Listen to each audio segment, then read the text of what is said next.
Waalaikumsalam warahmatullahi wabarakatuh. Alhamdulillahirabbil alamin wassalatu wassalamu ala asrofil anbiya'i wal mursalin wa ala alihi wa ashabihi rasulillahi ajma'in. Disyukur alhamdulillah kita ucapkan atas limpahan rahmat karena Allah Subhanahu wa taala kita berjawab kepada junjungan kita Nabi Muhammad sallallahu alaihi wasallam. Yang terhormat Kepala SMP Desa Mangkau Bapak Andre Asraji MPD, kemudian Bapak Milian Iswandi SPD selaku guru penggerak yang pada hari ini akan melaksanakan kegiatan diseminasi kepada kita bersama, kemudian yang kita hormati Bapak dan Ibu peserta dalam kegiatan ini. Mari sama-sama kita berdoa dan berdoa dengan keikhlasan hati, semoga kegiatan ini membawa manfaat dan membawa pengaruh atau kesadaran dalam diri sehingga kita dapat mengambil manfaat dari apa yang kita laksanakan pada pagi hari ini. Baik, mari sama-sama kita mulai dengan membaca basmalah. Selanjutnya sambutan dari Kepala SMP Desa Mangkau kepada Bapak Andre SPG MPD dipersilakan. Bismillahirrahmanirrahim. Assalamualaikum warahmatullahi wabarakatuh. Waalaikumsalam. Selamat pagi dan salam sejahtera untuk kita semua. Bismillahirrahmanirrahim. Alhamdulillahirabbil alamin. Wa bihi nasta'in ala umuri din.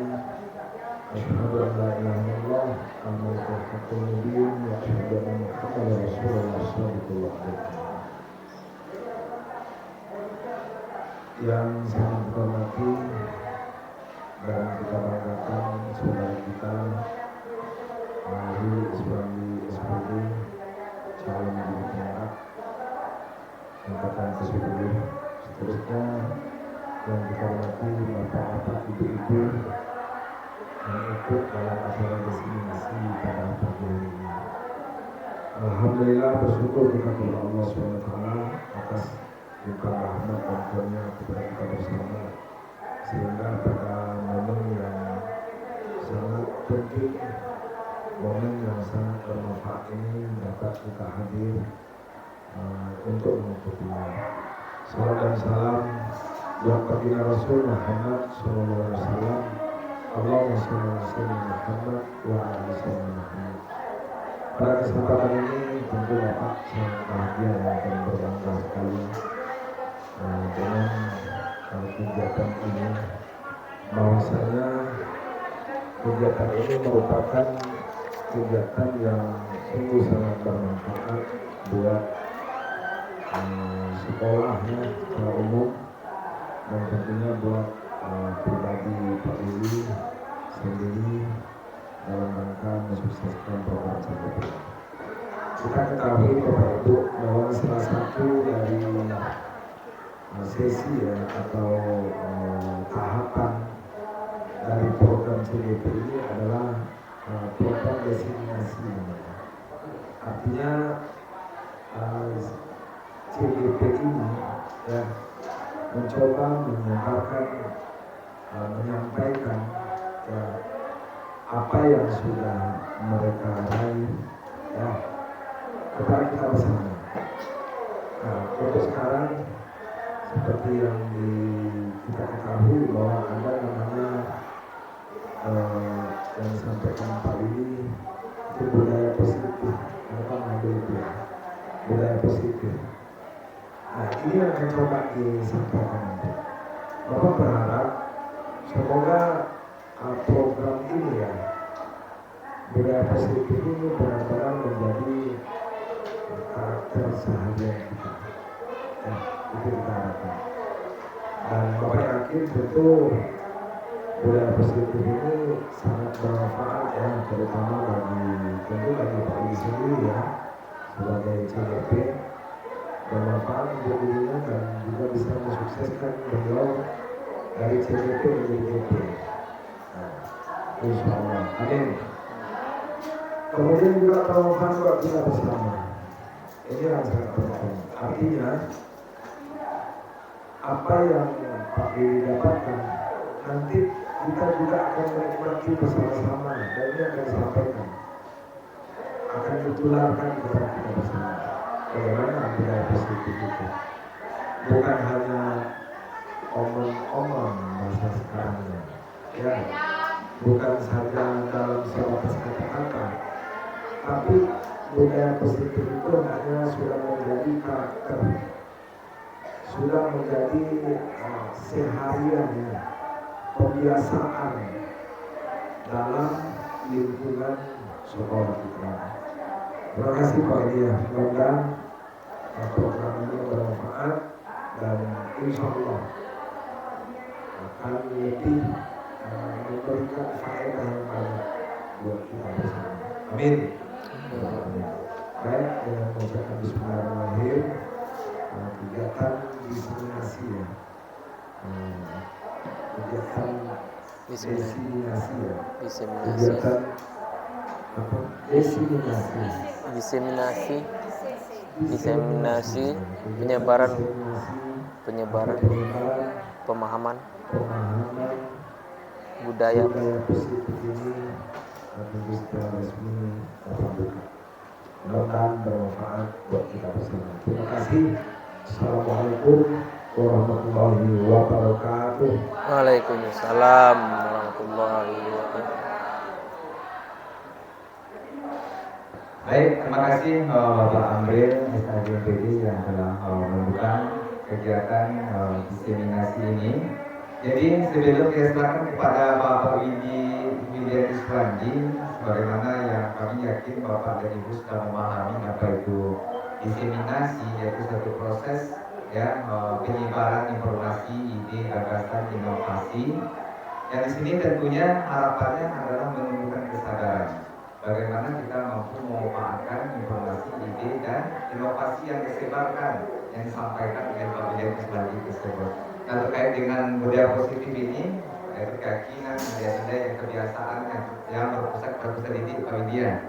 Jadi untuk lebih jelasnya bagaimana diseminasi penyebaran pemahaman budaya positif sekolah ini, bersama-sama kita berikan waktu yang seluas-luasnya kepada Bapak William Iswandi untuk menyampaikan, dan mari kita sama-sama untuk berkomunikasi yang baik, menyampaikan, kemudian menanyakan hal-hal yang terkait dengan hal ini. Kepada Bapak William Iswandi dipersilakan masa waktu dan tempat.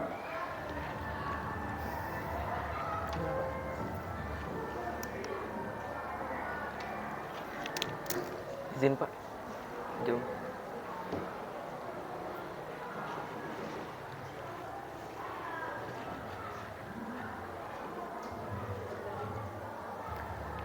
Baik, bismillahirrahmanirrahim. Assalamualaikum warahmatullahi wabarakatuh. Alhamdulillahirabbil alamin, wa bihi nasta'in wa ala umurid dunya waddin.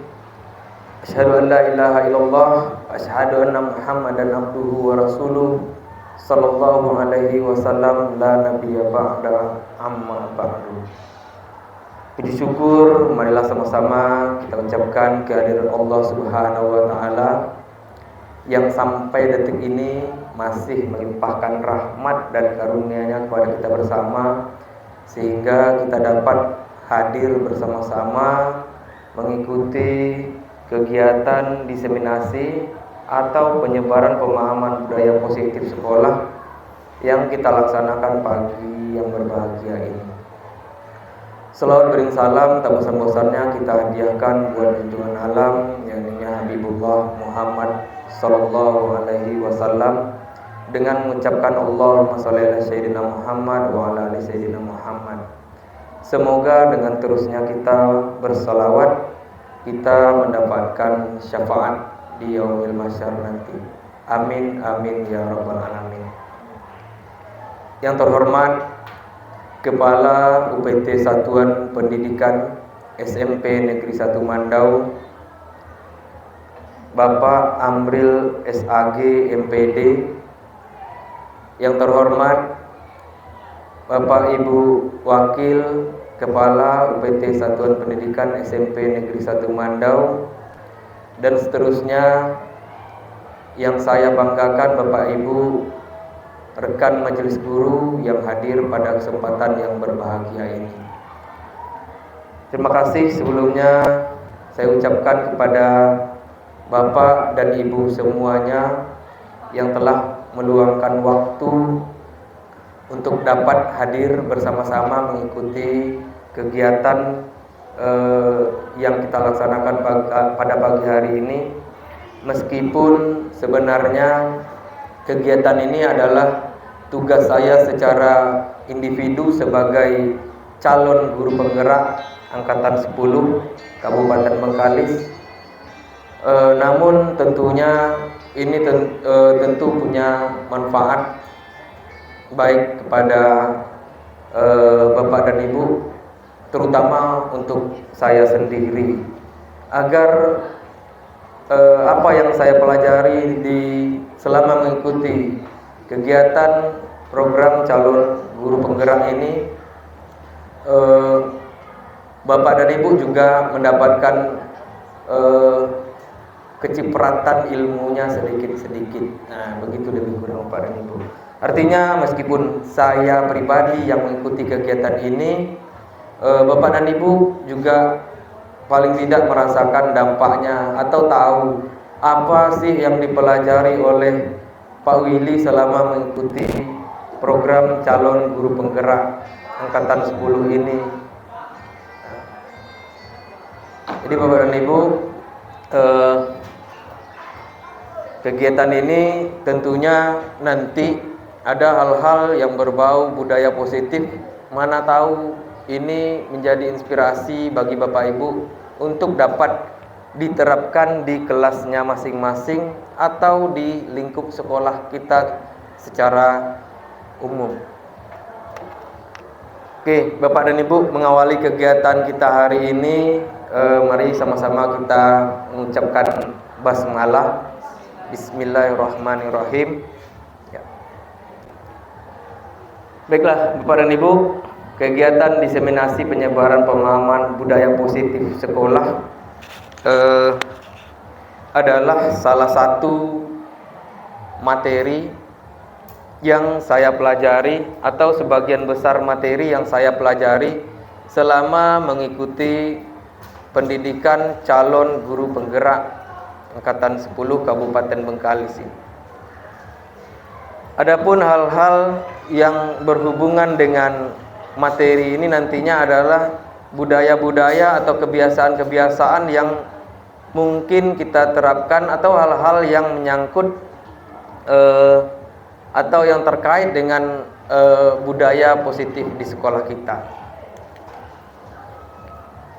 Sebelumnya perkenalkan, ya, selama mengikuti program calon guru penggerak ini, saya dibimbing oleh dua orang guru hebat. Yang pertama, Ibu Delva Gusti MPD selaku fasilitator yang mengajarkan atau bertatap maya atau secara daring. Ya, beliau adalah guru bahasa Inggris di SMK Negeri 1 Kuantan Sengingi. Jadi mungkin Bapak Ibu bertanya, kapan Pak Willy jumpa sama Ibu ini? Ya, perlu saya sampaikan bahwasanya dengan Ibu Delva Gusti ini saya hanya bertatap muka mungkin sekali 2 minggu atau 2 kali 2 minggu secara daring, ya, mungkin dengan Zoom meeting, biasanya kami dengan Google Meet. Ya. Lebih kurang dalam 2 minggu itu ada kita tatap muka, bertatap maya sebanyak 2 kali, lebih kurang 2 jam. Kemudian Ibu Katri Susanti SPD selaku pengajar praktek. Beliau adalah guru dari SD Negeri 14 Mandau.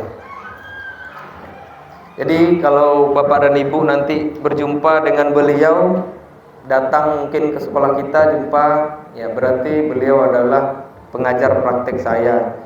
Mungkin beliau akan memberikan bimbingan, mungkin arahan dan lain sebagainya terkait dengan kegiatan saya selama mengikuti program calon guru penggerak. Dan seterusnya saya sendiri ya. Memang untuk tahun 2024 ini saya mencoba peruntungan mendaftar program calon guru penggerak untuk angkatan 10. Meskipun sebelumnya saya mencoba juga mengikuti di angkatan 8, tapi sepertinya tidak bisa karena terkendala pembagian waktu dan lain sebagainya. Oke Bapak dan Ibu, semangat Pak Ibu? Semangat.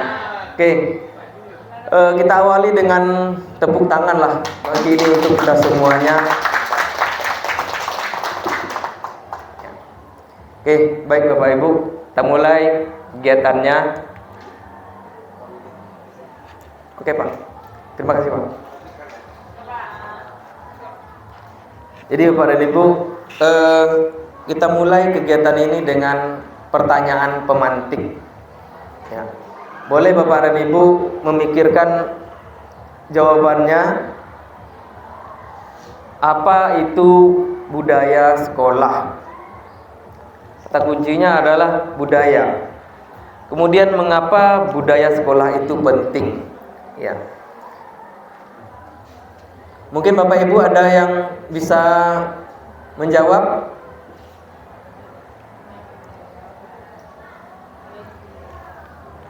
Ada Bu? Ya, Bu Yanti silakan. Iya Bu, silakan. Saya kalau dari bahasa budaya itu kan kebiasaan Ya. atau nilai-nilai yang sudah ada atau yang kita biasakan di sekolah kita ini, khususnya SMP Negeri 1. Oke, terima kasih Bu Yanti.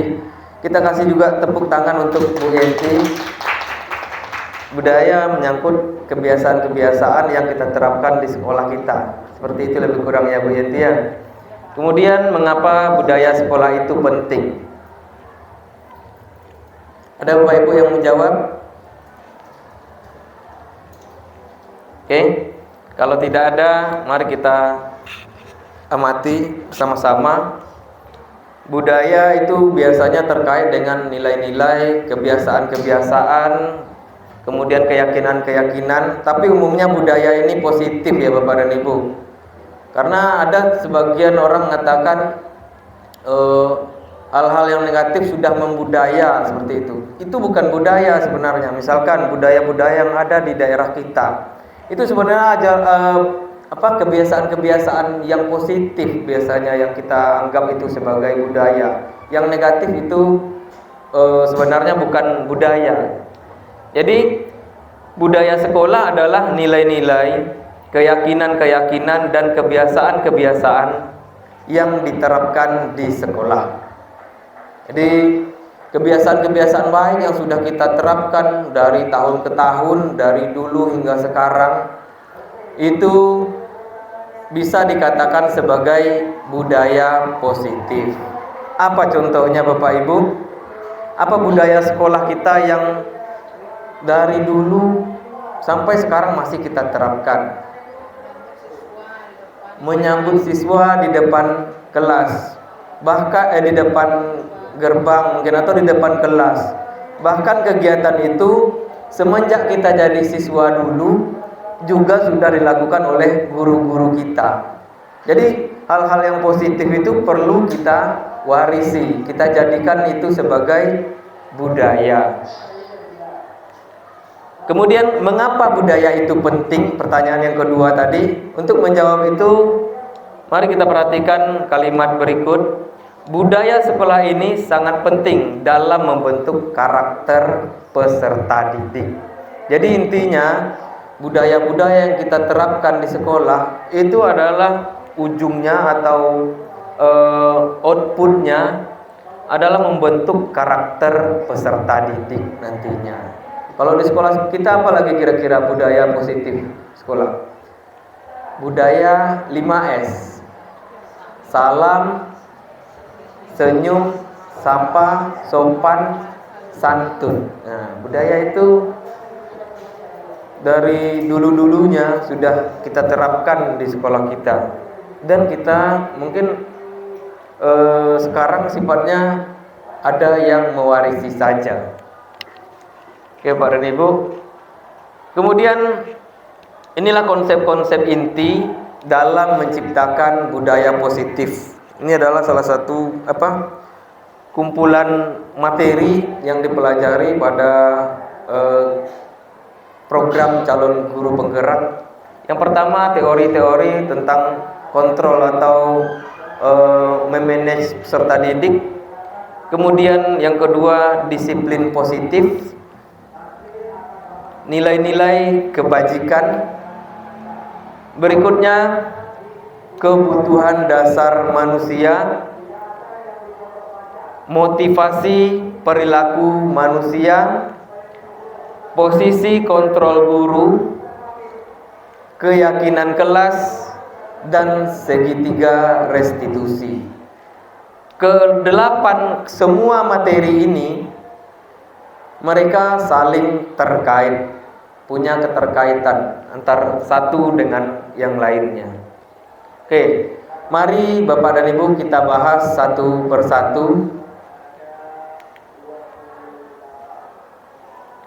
Yang pertama mengenai teori kontrol tadi. Di abad modern, di era modern ini terjadi pergeseran paradigma tentang teori kontrol murid.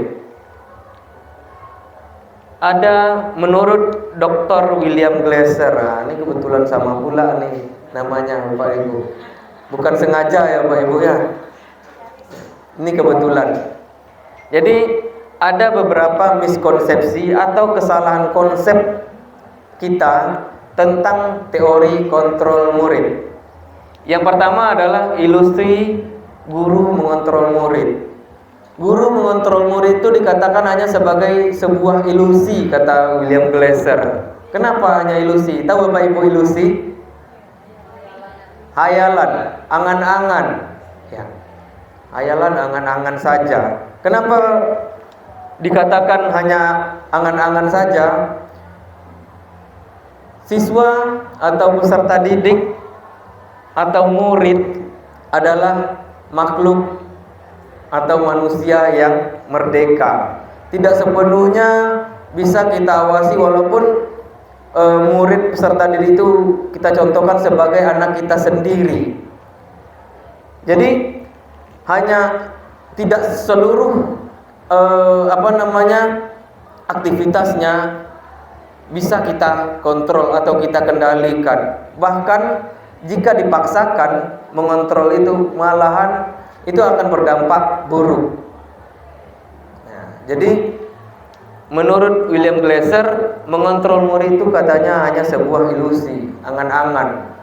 Seiring perkembangan teori tentang pedagogik atau pendidikan. Yang kedua, ilusi bahwa penguatan positif efektif dan bermanfaat. Ya. Kata William Glasser, penguatan positif efektif dan tidak efektif itu apa? Itu hanya ilusi, tidak semuanya bermanfaat. Apa contohnya penguatan positif yang kita berikan? Misalkan pujian. Tidak selalu kita menganggap pujian itu adalah penguatan positif. Oke, pintar anak ibu, pintar anak bapak, hebat, luar biasa. Ini kasih permen 1 misalnya. Tidak selalu penguatan positif itu efektif dan bermanfaat. Artinya tergantung dari situasi dan kondisinya juga. Berikutnya, ilusi bahwa kritik dan membuat rasa bersalah mampu menguatkan karakter. Artinya apa? Anak-anak atau peserta didik atau anak kita sendiri, kita berikan kritikan, kemudian kita berikan pemahaman yang membuat mereka merasa bersalah, mungkin itu tidak sepenuhnya mampu menguatkan karakternya. Bahkan terkadang kritik kita, kemudian penyadaran kita tentang mereka atas kesalahan-kesalahan mereka membuat mereka semakin tertekan atau merasa rendah diri mungkin. Jadi kata William Glasser, kritik membuat orang merasa bersalah itu hanya tidak selalu membuat atau menguatkan karakter, malah sebaliknya melemahkan karakter anak. Bisa saja dengan membuat anak merasa bersalah, ini loh kesalahan kamu begini. Nah, jadi membuat mereka minder mungkin. Berikutnya yang terakhir adalah ilusi bahwa orang dewasa berhak memaksa. Mungkin di sekeliling kita selama ini kebanyakan orang dewasa, terutama guru, menggunakan kekuasaannya, kedewasaannya untuk memaksa peserta didik. Jadi peserta didik atau anak kita sendiri sekalipun adalah orang yang merdeka. Ketika kita paksa, mungkin tidak semuanya akan berdampak baik. Mungkin lebih banyak dampaknya yang tidak baik. Jadi bagaimana caranya? Mungkin dengan pendekatan-pendekatan tertentu.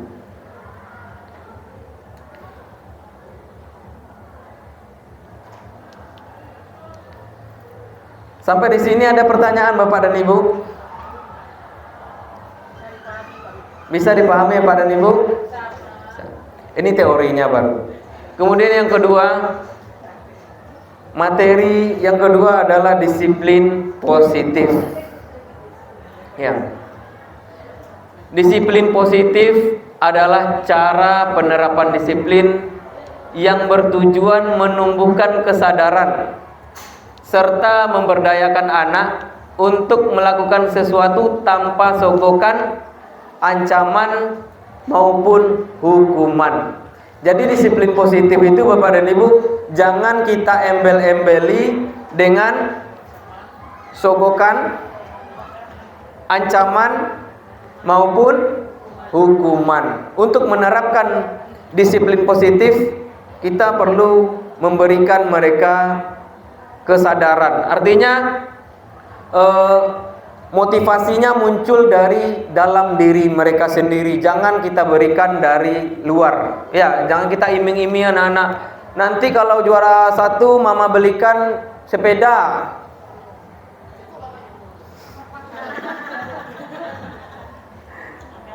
Itu contohnya Pak dan Ibu.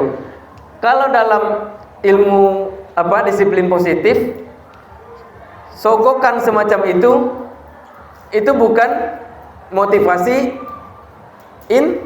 intrinsik, tapi motivasinya ekstrinsik, dari luar.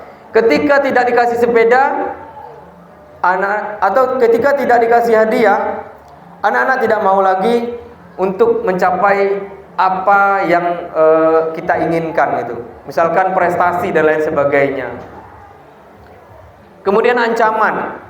Kalau kamu tidak kerjakan tugas dari bapak, dari ibu, tengoklah nanti.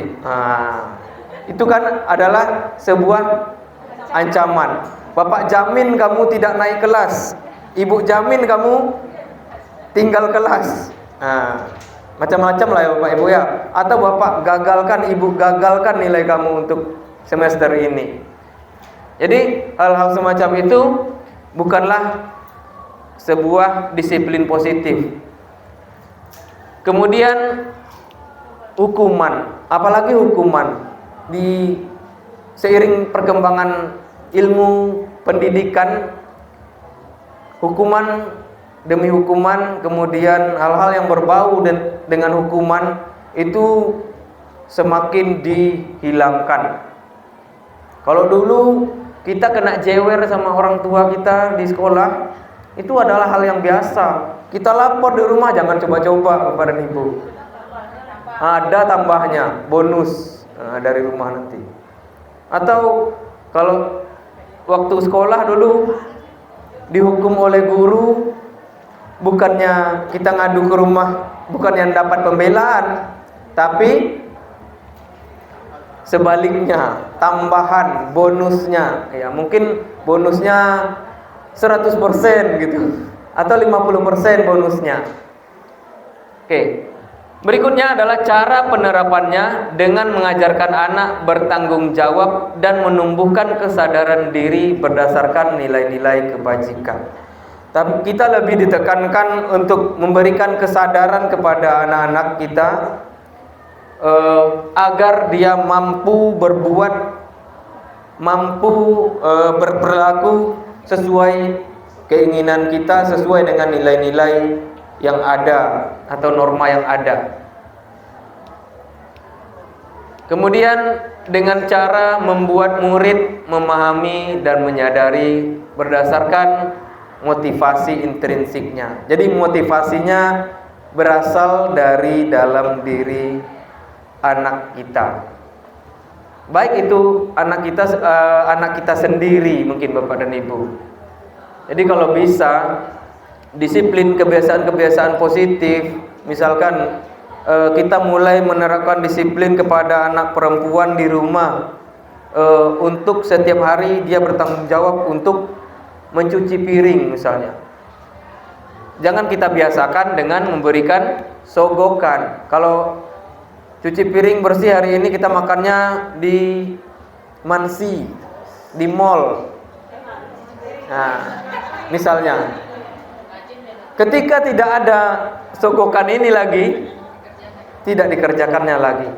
Jadi artinya apa? Kita berikan anak kita kesadaran bahwa mencuci piring ini adalah harus dia biasakan. Apalagi sebagai anak perempuan yang menurut budaya kita, nilai-nilai yang kita terima selama ini bahwasanya mencuci piring itu lebih banyak dibebankan kepada perempuan. Oke.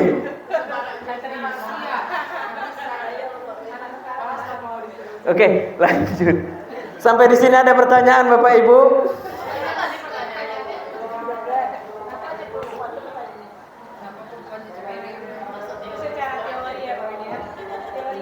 Ya teori. Prakteknya. Oke. Berikutnya materi yang ketiga, nilai-nilai kebajikan. Bapak Ibu tahu nilai kebajikan itu apa?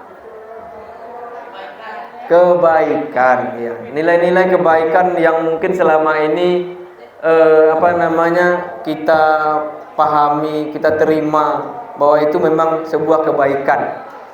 Apa contohnya? Toleransi, rasa hormat, itu kan kebaikan, ya kan? Integritas, mandiri dan lain sebagainya. Jadi nilai yang disepakati bersama lepas dari suku bangsa, entah dari suku bangsa mana, dari agama apa, bahasa apapun, insya Allah nilai-nilai kebajikan ini diterima oleh semua perbedaan-perbedaan itu.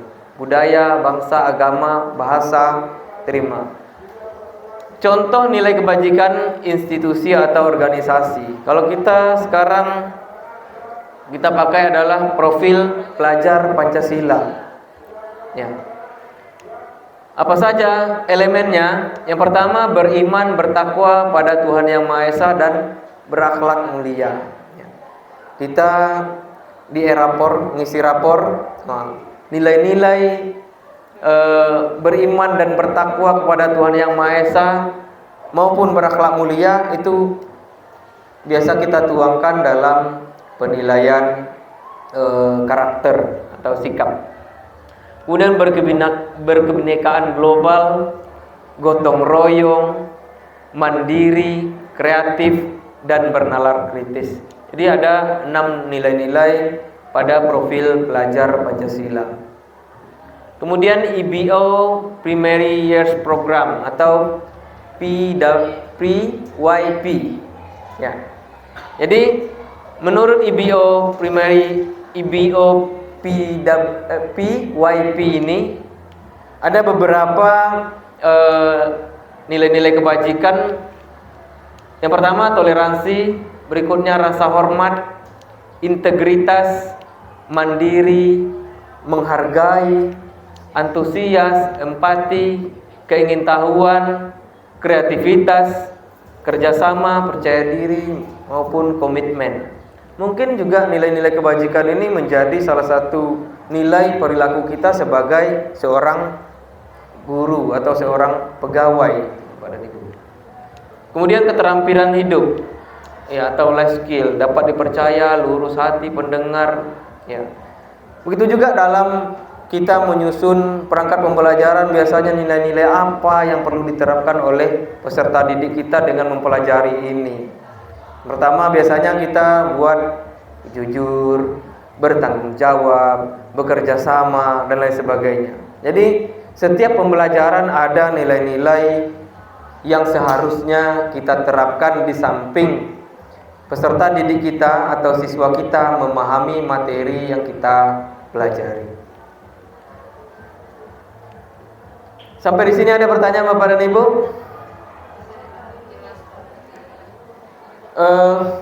Supaya tetap semangat, ya, saya minta tepuk tangan Bapak dan Ibu untuk kita semuanya kembali. Ya, terima kasih. Oke, berikutnya materi tentang kebutuhan dasar manusia. Kebutuhan dasar manusia adalah segala sesuatu yang kita lakukan untuk mendapatkan apa yang kita inginkan. Kita lakukan untuk mendapatkan apa yang kita inginkan. Seluruh tindakan yang kita lakukan memiliki tujuan tertentu, dan semua usaha terbaik yang kita lakukan adalah dalam rangka agar kebutuhan dasar kita terpenuhi dengan baik. Oke, Bapak dan Ibu, kita lihat teori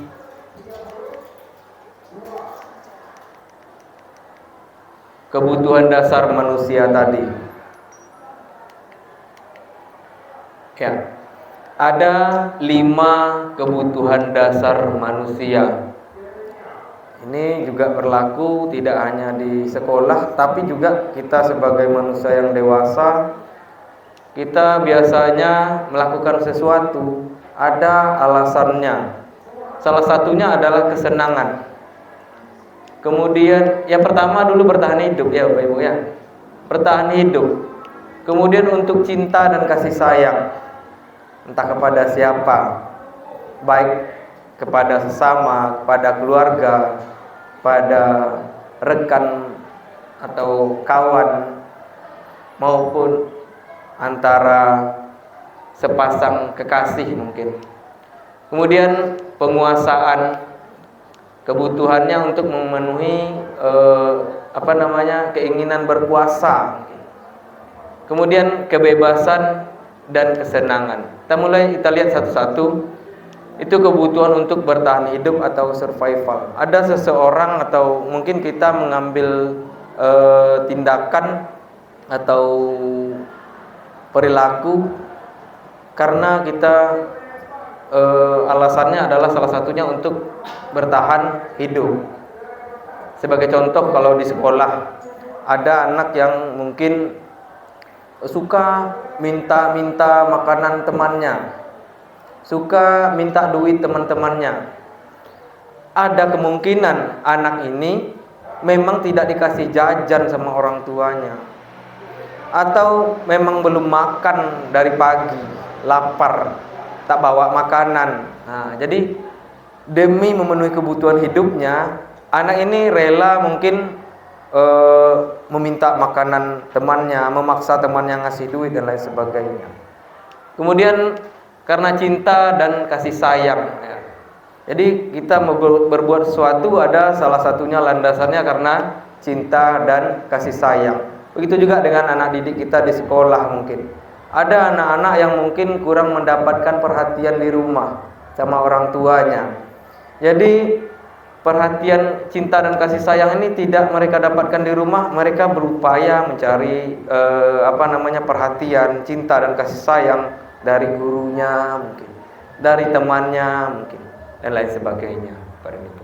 Kemudian untuk kebebasan, ya ada anak yang mungkin tidak suka dia sesuatu yang terlalu mengikat, atau ada mereka membuat keputusan, mungkin merasa seorang anak ketika ada guru yang galak, ya merasa dia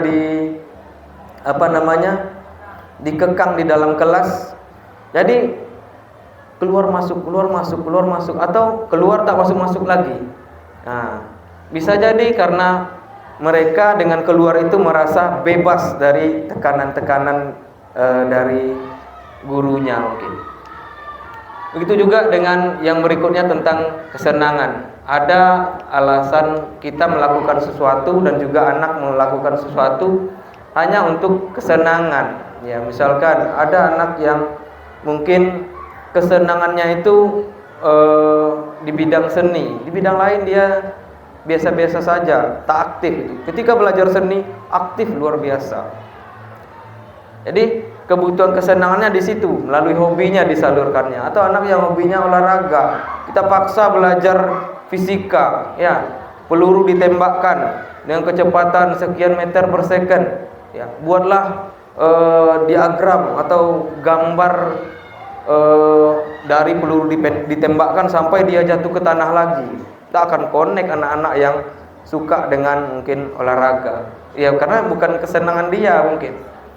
Kemudian kekuasaan.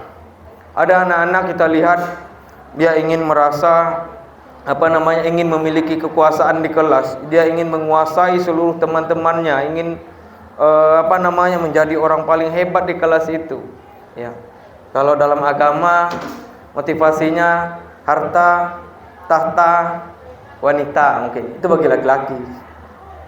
Jadi untuk berkuasa itu adalah naluri alamiah dari manusia atau kebutuhan manusia sebenarnya, yang mungkin cara memenuhinya berbeda-beda.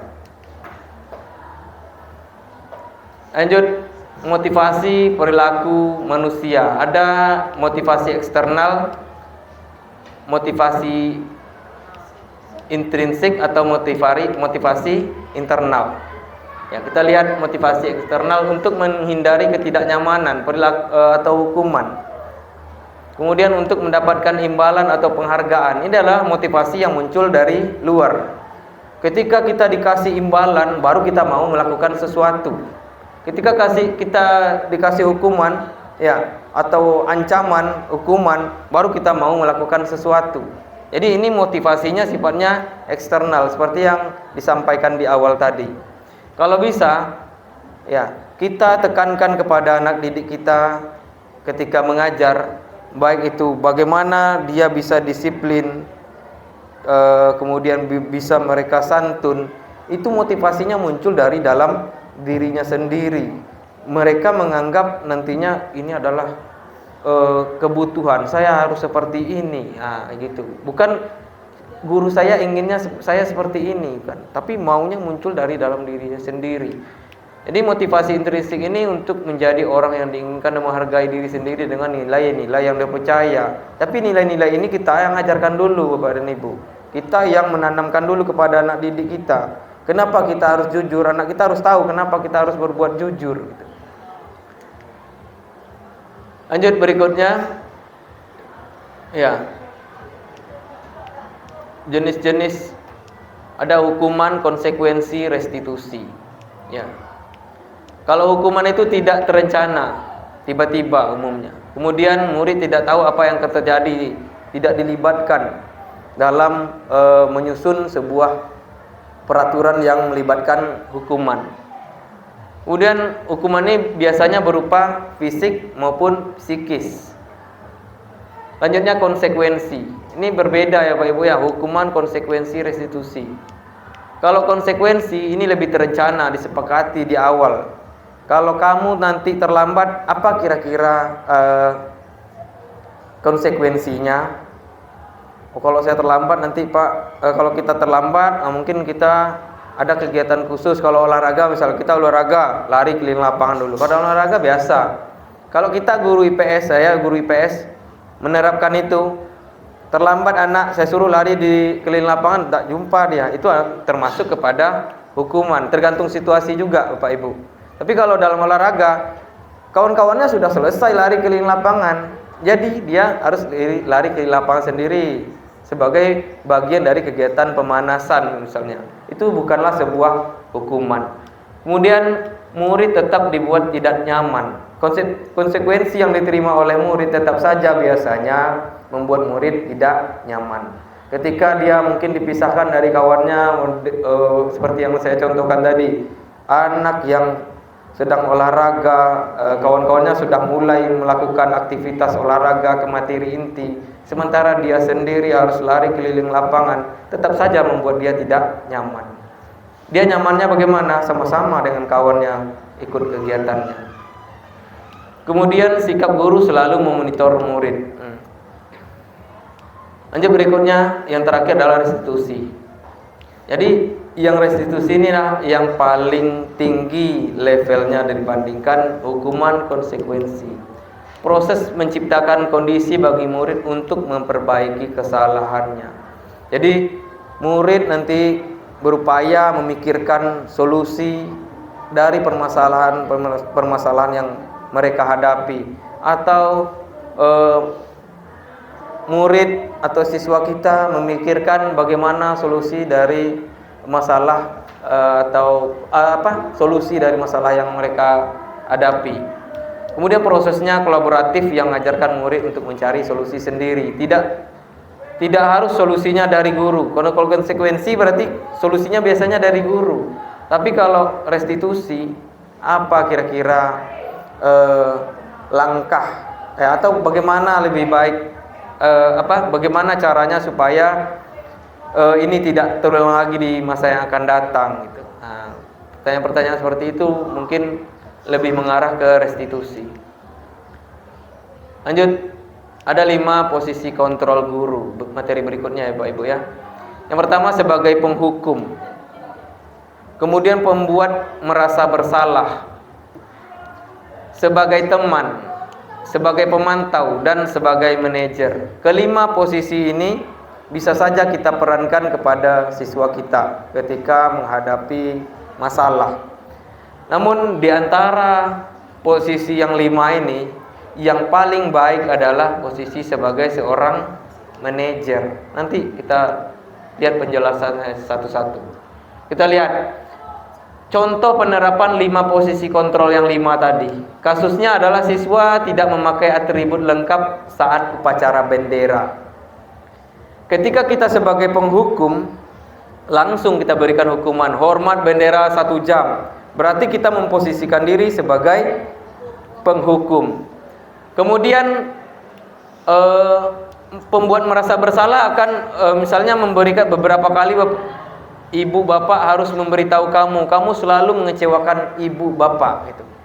Seolah-olah perkataan ini membuat anak merasa bersalah sendiri. Ya, kita masih dalam level pembuat merasa bersalah baru.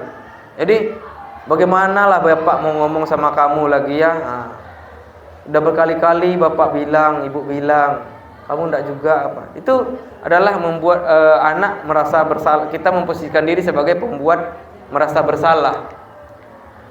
Berikutnya sebagai teman. Memposisikan diri sebagai teman lebih kurang misalnya, ayo dong ikuti aturan sekolah. Tolong bantu ibu ya sekali ini. Ya, sudah tidak apa-apa, lain kali jangan sampai berbuat seperti ini lagi. Itu memposisikan diri kita sebagai teman. Kita tidak memberikan hukuman, kemudian kita tidak membuat mereka merasa bersalah, tapi kita lebih mendekatkan diri secara psikologis dan menempatkan diri kita sebagai seorang teman bagi anak didik kita. Kemudian sebagai pemantau. Sebagai pemantau, misalnya kamu sudah melanggar peraturan sekolah, kamu tahu konsekuensinya. Setelah upacara kamu beli atributnya ke koperasi dan jangan diulangi lagi. Itu adalah posisi sebagai pemantau atas kasus yang sama, siswa tidak memakai atribut lengkap saat upacara bendera. Kemudian yang terakhir adalah sebagai manajer. Ya, kemarin ada seorang siswa yang saya coba praktekkan bagaimana memposisikan diri sebagai seorang manajer dalam menangani permasalahan-permasalahan yang dihadapi peserta didik. Misalnya, apakah kamu tahu kesalahanmu?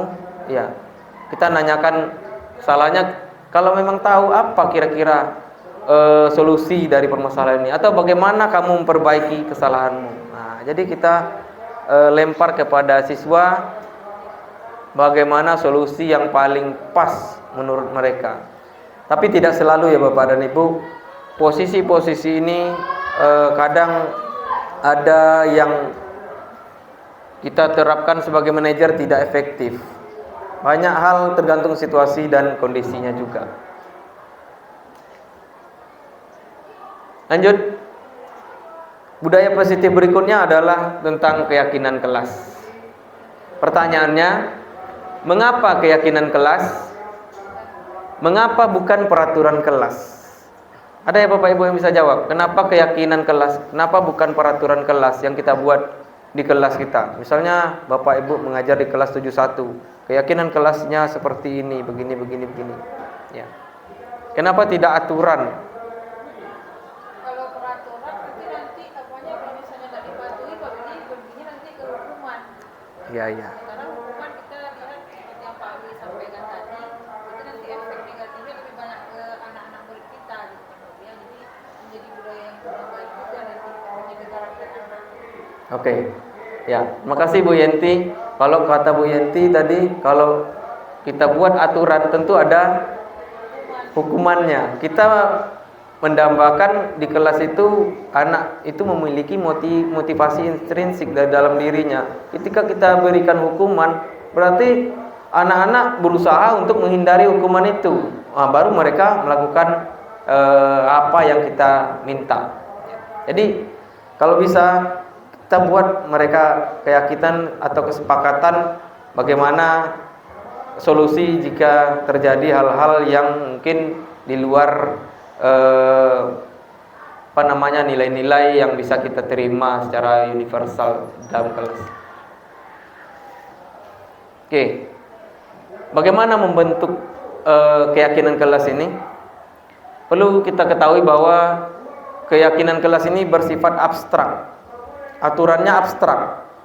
Abstrak itu tidak jelas. Maksud tidak jelasnya tidak rinci, masih bersifat umum nih. Berupa pernyataan yang universal, dibuat dalam pernyataan yang positif. Misalkan dilarang membawa HP itu adalah pernyataan yang negatif, atau dilarang terlambat itu adalah pernyataan yang negatif. Jadi keyakinan kelas itu harus dibuat dengan kalimat positif. Misalkan datang tepat waktu gitu, atau menghargai waktu. Nah, seperti itu. Sesuai dengan kondisi kelas dan sekolah sehingga mudah diterapkan. Kemudian semua warga sekolah atau warga kelas dilibatkan saat membuat keyakinan kelas. Nah, ini bedanya dengan peraturan. Kalau peraturan kan dengan ibu belajar seperti ini ya Nanda semuanya, ya kan? Kalau keyakinan kelas, bagaimana kita membuat kesepakatan dengan siswa sehingga kita dan siswa sama-sama menaati keyakinan atau kesepakatan yang kita buat tadi. Oke, ini contoh-contoh keyakinan kelas biasanya kita tempel di depan kelas. Setiap ada hal-hal yang dilanggar, kita kembali ke keyakinan kelas yang di awal. Ketika diskusi bagaimana kemarin kita keyakinan kelasnya, ya, atau ketika temannya presentasi, bagaimana sikap kita yang mendengarkan. Nah, berarti mereka sudah tahu ketika temannya presentasi, sudah tahu apa yang harus dilakukannya sesuai dengan sepakatan yang dibuat di awal. Materi berikutnya tentang budaya positif adalah segitiga restitusi. Tadi yang paling baik itu adalah restitusi ya Bapak Ibu ya. Di samping hukuman, kemudian konsekuensi. Yang terbaik itu sebenarnya yang paling bagus itu adalah restitusi. Apa itu restitusi? Segitiga restitusi, suatu proses dialog yang dijalankan oleh guru agar dapat menghasilkan murid yang mandiri dan bertanggung jawab. Ya. Prosesnya proses dialog.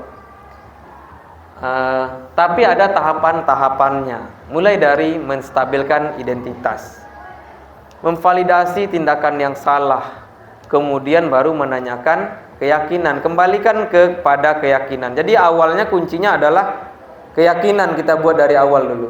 Jadi ketika siswa melakukan kesalahan, kita kembalikan mereka ke keyakinan atau kesepakatan yang dibuat di awal proses pembelajaran. Misalnya nanti di awal semester kita buat keyakinan kelas. Jadi ketika ada pelanggaran seiring berjalannya waktu, kembalikan keyakinan kelas kita kemarin begini, ya kan? Atau kemarin keyakinan kelas kita bagaimana tentang disiplin ini? Ya, kita kembalikan kepada anak didik kita. Kita lihat penjabarannya, menstabilkan identitas. Ya, berdasarkan prinsip membuat kesalahan adalah bagian dari proses pembelajaran. Ya, mungkin kita sampaikan kepada anak didik kita bahwasanya kesalahan adalah bagian dari proses pembelajaran. Ya, orang biasanya salah, dari kesalahan itulah dia belajar, gitu kan.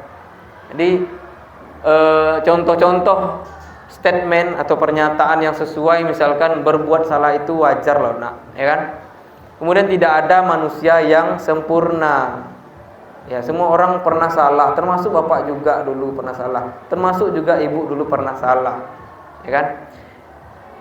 Kemudian ibu bapak tidak mau mencari siapa yang salah, tapi ibu bapak ingin mencari solusi dari permasalahan ini. Ketika mungkin anak berkelahi, berselisih paham dan lain sebagainya, mungkin salah satu statement kita, ibu tidak mencari siapa yang salah pada saat sekarang ini, tapi yang kita cari adalah solusi. Karena ketika kita membicarakan kesalahannya, itu kita akan fokus dengan menjudge masing-masingnya, bukan mencarikan solusinya, bukan memperjernih suasana. Terkadang itu akan memperkeruh suasana, mempertajam permusuhan di antara anak yang berkelahi tadi. Kemudian pernyataannya, kamu berhak merasa begitu. Ini tahapan yang pertama. Kemudian validasi tindakan yang salah. Ya, berdasarkan prinsip perilaku berupaya memenuhi suatu kebutuhan tertentu. Ini juga salah satu praktek yang coba saya terapkan kemarin, memvalidasi tindakan yang salah dalam bentuk video. Ya, ini saya screenshot saja, cuplikan videonya saya lampirkan di sini. Misalnya kalimat yang kita ucapkan kepada anak didik kita adalah, kamu pasti punya alasan mengapa melakukan itu. Kemudian, padahal kamu bisa melakukan yang lebih buruk dari ini ya. Nah, jadi validasi tindakan yang salahnya salah satunya begini. Nah, untung kamu hanya melakukannya sampai sebatas ini. Kemudian kamu patut bangga karena telah melindungi sesuatu yang penting buatmu. Kalau dia berkelahi misalnya. Kemudian kamu melakukannya karena mempertahankan sesuatu yang penting bagimu. Nah, itu lebih kurang bahasa-bahasa yang disampaikan kepada anak didik kita. Oke. Dalam penerapan disiplin positif ini, hendaknya guru memiliki standar kepribadian profesional dan sosial yang baik, di mana guru mampu merefleksi dirinya dalam posisi kontrol saat ini, kemudian bagaimana perjalanan dirinya sebagai manajer atau among yang menuntun murid-muridnya menjadi insan yang mandiri, merdeka, dan bertanggung jawab. Jadi hendaknya kita sebagai guru punya standar kemampuan, layak kita untuk menjadi contoh atau layak menjadi teladan bagi anak didik kita dari perilaku-perilaku yang kita tampilkan.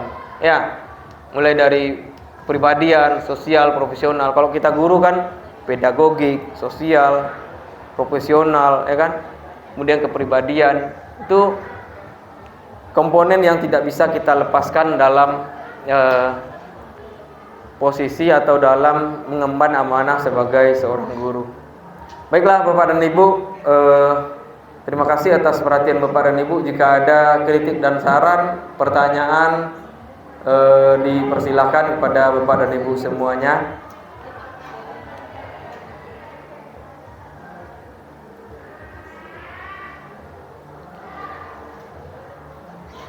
Jika tidak ada, saya akhiri pertemuan kali ini dengan mengucapkan wabillahi taufik wal hidayah. Assalamualaikum warahmatullahi wabarakatuh. Terima kasih atas perhatian dan kehadiran Bapak dan Ibu semuanya. Mudah-mudahan kita mampu menerapkan disiplin positif di sekolah kita sehingga sekolah kita semakin baik ke depannya. Oke, itu saja Pak Ibu.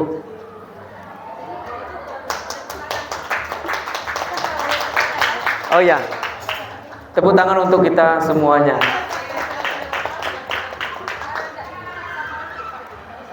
Biar aja